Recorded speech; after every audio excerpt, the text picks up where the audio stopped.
नमस्कार दोस्तों, मैं सुमित मिश्रा स्वागत करता हूं एक बार फिर से आप सभी का एमजेटी एजुकेशन में। दोस्तों 15 मिनट शो के सीरीज को आगे बढ़ाते हुए आज हम लोग बात करेंगे वैदिक काल की। वैदिक काल से जितने भी क्वेश्चंस बन सकते हैं इन सबको हम लोग 15 मिनट में कवर करेंगे।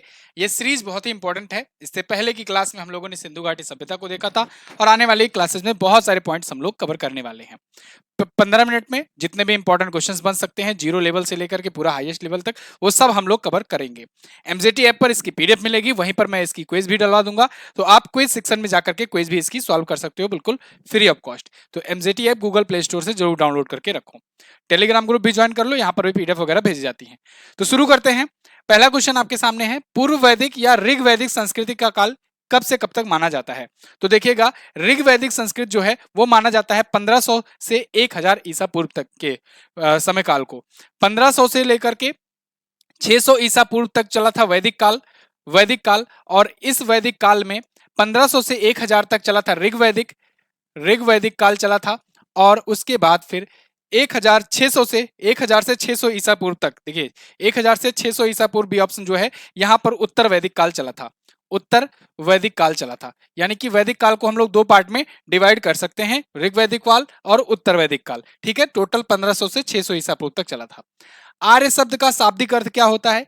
आर्य का मतलब होता है दोस्तों श्रेष्ठ या कुलीन। क्या होता है? श्रेष्ठ या कुलीन। ये कहां से आए थे आर्य? आर्य सबसे पहले मध्य एशिया से आए थे। प्रारंभिक आर्यों के बारे में निम्न कथनों में से क्या सही नहीं है? देखिएगा, ये बात ध्यान रखिएगा, जब भी आए कुछ सेंटेंस लास्ट में जरूर पढ़ा कीजिए, क्योंकि यहीं पर खेल हो जाता है। सही है, सही नहीं है, ठीक है, तो ध्यान रखिएगा। वो नहीं जब ध्यान में नहीं रहता है तो गड़बड़ हो जाती है एग्जाम में जल्दबाजी में। वे संस्कृत बोलने वाले थे, वे घुड़सवारी किया करते थे, वे कई झुंडों में भारत पहुंचे, मुख्यतः नगरों में निवास करते थे। तो दोस्तों आर्य जो थे ना, प्रारंभिक आर्य नगरों में निवास करते थे। नगर से धीरे धीरे बढ़ा, जब बड़ा नगर हुआ, उसमें कोई राजा हुआ, वो नगर आसपास के नगरों को अपने में मिलाया तो वो महानगर हुए। फिर उसके बाद और आसपास के महानगरों को मिलाया तो जनपद हुए। जनपद जो है धीरे धीरे और विस्तारित हुए तो महाजनपद हुए। बौद्ध काल और जैन धर्म और बौद्ध धर्म का जब टाइम पीरियड चला, उस टाइम पर 16 महाजनपदों का वर्णन मिलता है। वैदिक गणित का महत्वपूर्ण अंग कौन सा है? वैदिक मैथमेटिक्स आप जरूर सुने होंगे। इसका इसका जो महत्वपूर्ण अंग है वो है शुल्भ सूत्र। क्या है? शुल्भ सूत्र है, इंपॉर्टेंट है, याद रखिएगा। निम्न में से उत्तर वैदिक काल में लिखे गए ग्रंथों का सही क्रम कौन सा है? देखिए, उत्तर वैदिक काल में लिखे गए जो ग्रंथ हैं उनका सही क्रम पूछा गया है। तो उत्तर वैदिक काल, देखिए पहले तो एक ही वेद था, ऋग्वेद था। उत्तर वैदिक काल में ही बाकी के जो वेद आए हैं वो वेद आए हैं। ऋग्वेद ऋग्वैदिक काल में था, एक ही वेद था। उसके बाद उत्तर वैदिक काल जब आया तो तीन और वेद लिखे गए। ऋग्वेद के बाद यजुर्वेद, सामवेद और अथर्ववेद। इसके बाद ये चार कैटेगरी बन गई, मतलब टोटल वेदों की संख्या हो गई चार। वरना उससे पहले तो केवल एक ही था, एक ही ग्रंथ था, वो ऋग्वेद था। तो उत्तर वैदिक काल में सही क्रम क्या है इसको देखिएगा। सबसे पहले वेद आए, इसमें तो कोई डाउट नहीं होना चाहिए। वेद जो है सबसे पुराना आदि ग्रंथ है, उसमें ऋग्वेद सबसे पुराना है। उसके बाद वेदों को और अच्छे से समझाने के लिए, क्योंकि वेद जो होते थे वो पद्य में होते थे, उनको समझाने के लिए ब्राह्मण ग्रंथ लिखे गए। सभी के दो दो ब्राह्मण ग्रंथ है, मैंने आपको बताया है क्लास में, ठीक है। अथर्ववेद के केवल एक ही ब्राह्मण ग्रंथ है गोपथ, बाकी दो दो ब्राह्मण ग्रंथ सबके हैं।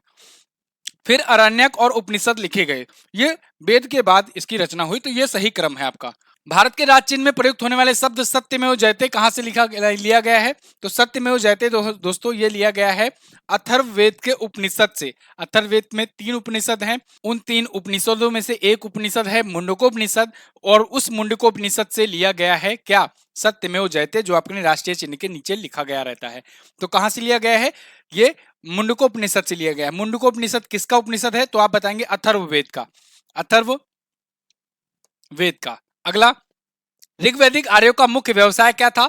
ऋग्वैदिक जो आर्य थे उनका मुख्य व्यवसाय पशुपालन हुआ करता था। और अगर सिंधु घाटी सभ्यता में पूछा जाए तो सिंधु घाटी सभ्यता के लोगों का प्रमुख व्यवसाय व्यापार हुआ करता था, व्यापार और कृषि। भारतीय संगीत का आदि ग्रंथ किसे कहते हैं? तो देखिए, संगीत का जन्म जो है वो होता है सामवेद से। सामवेद में ही सा रे गा मा जो पादा नी करके जो 7 ताल है ना, वो यहीं से आए हैं। सा रे गा मा पा ध नी, ये 7 ताल जो हैं इसकी रचना सामवेद में ही मिलती है। सामवेद ही भारत में संगीत का जनक माना जाता है। ऋग्वेद सबसे पहला वेद है। प्रथम विधि निर्माता कौन है? प्रथम कानून निर्माता कौन है? तो मनु संहिता थी। मनु ने मनु संहिता की रचना की। मनु संहिता की रचना की, जो नियम कानूनों को बताता है, सामाजिक जीवन कैसे जिया जाए वो बताता है, इसीलिए प्रथम विधि निर्माता इनको कहते हैं। पुराणों की संख्या कितनी है? तो देखो टोटल 18 पुराण हैं, 4 वेद हैं, 4 वेद हैं, 6 वेदांग हैं, 6 वेदांग हैं, 108 उपनिषद हैं। उपनिषद की संख्या कितनी है? 108 है। क्लियर है ना? और अगर पूछा जाए ब्राह्मण ग्रंथ कितने हैं, तो आप क्या बताएंगे? 6 1 7, 7 ब्राह्मण ग्रंथ हैं। ब्राह्मण ग्रंथ 7 हैं। ठीक है, 2 + 2 + 2 + 1। ऋग्वेद में 2, यजुर्वेद में 2, सामवेद में 2 और एक है अथर्ववेद में गोपथ। अगला, असतो माँ सदगमय, तमसो माँ ज्योतिर्गमय, मृत्यु माँ अमृतगमय। ये कहां से लिया गया है? तो ये देखो कहां से लिया गया है, ये उपनिषद से लिया गया है। और उपनिषद में कौन सा उपनिषद? तो आप बताएंगे बृहद आरण्यक। बृहद बृहद आरण्यक, आरण्यक उपनिषद से लिया गया है। ठीक है, ये देखो अस्तोमा सदगमय मतलब असत्य से सत्य की ओर मुझे ले चलो, तमसोमा ज्योतिर्गमय अंधकार से उजाले की तरफ, प्रकाश की तरफ मुझे ले चलो, मृत्योर्मा अमृतगमय मृत्यु से अमर की तरफ मुझे ले चलो। तो ये बृहद आरण्यक में लिखा गया है। सूची 1 को सूची 2 से मिलाइए। बहुत अच्छे, देखिए वेद यहाँ पर हैं और वेदों को जो यज्ञकर्ता कहे या वेदों का जो उच्चारण करने वाले थे या वेदों को पढ़ने वाले जो पुरोहित होते थे उन्हें क्या कहा जाता था? तो ऋग्वेद को पढ़ने वालों को होत्री कहा जाता था, यजुर्वेद को जो पढ़ते थे उन्हें अध्वर्य भी कहा जाता था, और सामवेद का जो गायन किया करते थे उन्हें उद्गाता या उद्दात्री कहा जाता था। इसके अलावा अथर्ववेद को पढ़ने वाले को ब्रह्म या ब्रह्मा कहा जाता था, ब्रह्म कहा जाता था, है ना? तो ये 4 वेद और उनके कहें यज्ञकर्ता या पुरोहित, पुरोहित भी कभी कभी नाम में पूछा जाएगा तो आप कंफ्यूज मत होना, पुरोहित। ठीक है, ये उनके नाम है और यहाँ पर आप मैच करा लीजिएगा, 1 2 3 4, ये पहला वाला सही हो जाएगा। मीमांसा या पूर्व मीमांसा दर्शन के प्रतिपादक कौन है? तो पूर्व मीमांसा, ये बहुत बार पूछा गया है एग्जाम में। पूर्व मीमांसा के दर्शन के प्रतिपादक दोस्तों हैं जैमिनी। कौन है? जैमिनी। और उत्तर मीमांसा के कौन है? बदरायण। ठीक है, तो पूर्व मीमांसा या मीमांसा के जैमिनी है। यहां पर देखिए वेदांत, उत्तर मीमांसा को वेदांत कहते हैं, तो वेदांत या उत्तर मीमांसा दर्शन के प्रतिपादक कौन है? बादरायण। कौन है? बादरायण है। अगला, ऋग्वेद का कौन सा मंडल पूर्णतया सोम को समर्पित है? तो देखिए ऋग्वेद में ना 10 मंडल थे, यहां पर लिख दूं, चलो 10 मंडल थे। 10 मंडल में पहला और 10वां लास्ट में जुड़ता है। ये पहला और 10वां जो है ये सबसे लास्ट में जुड़ता है। पहले तीसरे मंडल में, थर्ड मंडल में अगर बात करें तो यहाँ पर गायत्री मंत्र है, गायत्री मंत्र है। ठीक है, जो सावित्री को समर्पित है, सूर्य देवता। और तीसरे के बाद 9वां मंडल जो है, 9th मंडल जो है, ये सोम देवता को समर्पित है, सोम देवता को समर्पित है। और 10वां मंडल जो है, 10वां मंडल जो है, इसमें पुरुषसूक्त का वर्णन किया गया है, पुरुषसूक्त का वर्णन किया गया है, जिसमें वर्ण व्यवस्था बताई गई है, वर्ण व्यवस्था बताई गई है, जिसमें ब्राह्मण क्षत्रिय वैश्य शूद्र का वर्णन मिलता है। तो यहाँ पर क्या पूछा गया है, कौन सा मंडल जो है सोम देवता को समर्पित है? तो 9वां मंडल आप लगा देंगे। यही 3 मंडल आपको याद रखना है जहां से क्वेश्चन बनते हैं।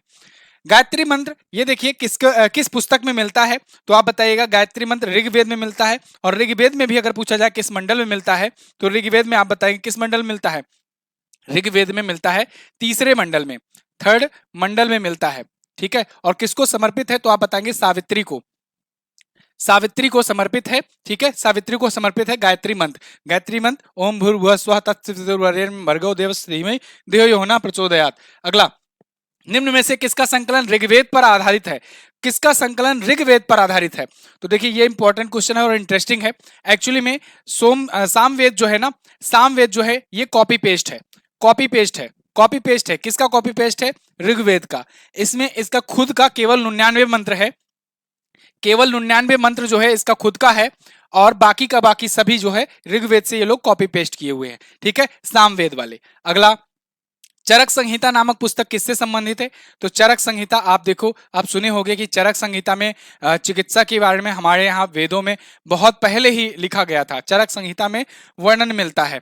तो चरक संहिता जो है ये चिकित्सा से संबंधित है, जहां पर चिकित्सा के बारे में ऐसी ऐसी चीजें थी उस टाइम पर उस ग्रंथ में मिलती हैं जो आज भी हम लोग सर्जरी वगैरह का यूज करते हैं।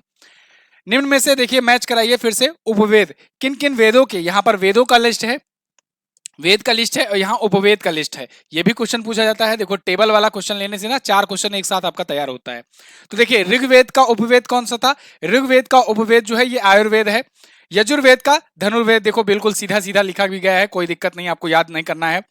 इस क्वेश्चन को आपको ऑब्जेक्शन में नहीं देना है, बस एक प्रकार से ध्यान रखो यहाँ पर कि ये सीधा सीधा ही है, आपको याद हो जाएगा आराम से, ठीक है। सामवेद का जो उपवेद है वो गंधर्व वेद है। अथर्ववेद का उपवेद जो है वो शिल्प वेद कहलाता है या अर्थशास्त्र कहलाता है, ठीक है। तो ये याद रखना, इंपॉर्टेंट क्वेश्चन है, इसमें से आपका कहीं से भी पूछा जा सकता है।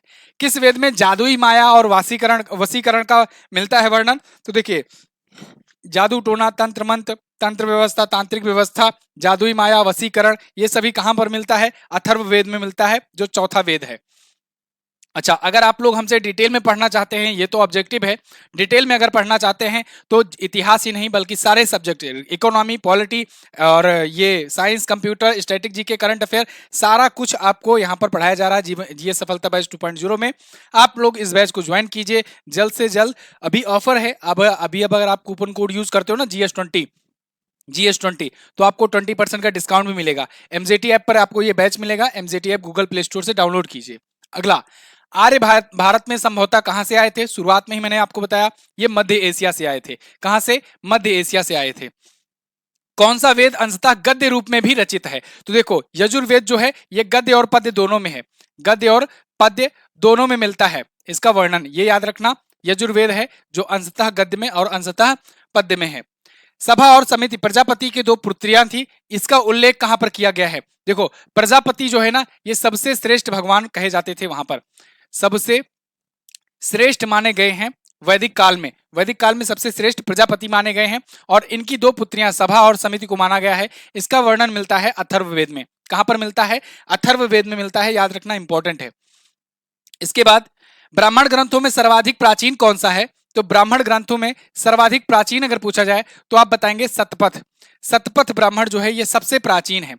अब यहां पर एक बात ध्यान रखना, देखिए 4 वेद हैं, चारों के मैंने आपको बताया 7 ब्राह्मण ग्रंथ हैं। ब्राह्मण ग्रंथ क्या? वेदों को समझाने के लिए गद्य में लिखा गया डिटेल्स, ठीक है। चलिए, तो यहां पर ऐतरेय जो यहां पर मैं एक एक साथ करके लिख दे रहा हूं।